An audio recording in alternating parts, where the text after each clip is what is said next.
Hi hello dears, എന്തുണ്ട് വിശേഷം? എല്ലാവർക്കും സുഖമല്ലേ? അപ്പോൾ ഒരു ഗെറ്റ് റെഡി വിത്ത് മീ ആയാലോ? അപ്പോൾ simple get ready with me ആണ് കേട്ടോ. അപ്പം ആദ്യമേ ഞാൻ ഒലയുടെ ക്രീം തേച്ചു. ഒലയുടെ ക്രീം തേച്ചതിന് ശേഷം പിന്നെ നമുക്ക് ഡ്രസ്സ് മാറാമെന്ന് വിചാരിച്ചു. ഡ്രസ്സൊക്കെ മാറിയിട്ട് വന്നിട്ട് പോൺസിൻ്റെ പൗഡർ, സാൻഡലിൻ്റെ പോൺസിൻ്റെ പൗഡറാണ് കേട്ടോ തേക്കുന്നത്.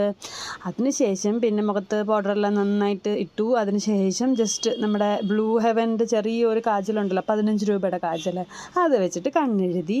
പിന്നെ അതിന് ശേഷം നമ്മുടെ ഡ്രസ്സിന് മാച്ചായിട്ടുള്ളൊരു കളർ പൊട്ടെടുത്തിട്ടു. അപ്പം അത് തെളിയുന്നോ ഇല്ലയോ എന്നൊക്കെ ഞാൻ നോക്കുവാണ്. തെളിയുന്നൊക്കെ ഉണ്ട്. പൊട്ടിട്ടു. അതിനുശേഷം ചെറിയ ടൈറ്റക്സിൻ്റെ സ്റ്റിക്ക് വെച്ചിട്ട് കുങ്കുമം ഇട്ടു കേട്ടോ. അതിനുശേഷം പിന്നെ മുടി കെട്ടാന്ന് കരുതി ജസ്റ്റ് ഒന്ന് ചീപ്പിയിട്ട് പിന്നെ കൈ വെച്ച് കോതി ക്ലിപ്പ് എടുത്തിട്ടു. ഇത്രയാണ്. അതിനുശേഷം പിന്നെ മുടി അവിടെ നിന്ന് ഇവിടെ നിന്നൊക്കെ എടുത്ത് ജസ്റ്റ് റെഡിയാക്കി ഇടാം. അപ്പോൾ ഇത്രയേ ഉള്ളൂ എൻ്റെ ഗെറ്റ് റെഡി വിത്ത് മീ. അപ്പോൾ ഇത് സിമ്പിൾ ഗെറ്റ് റെഡിയാണ് കേട്ടോ. എല്ലാവർക്കും ഇഷ്ടപ്പെട്ടെങ്കിൽ ലൈക്ക് ചെയ്യുക. ബൈ.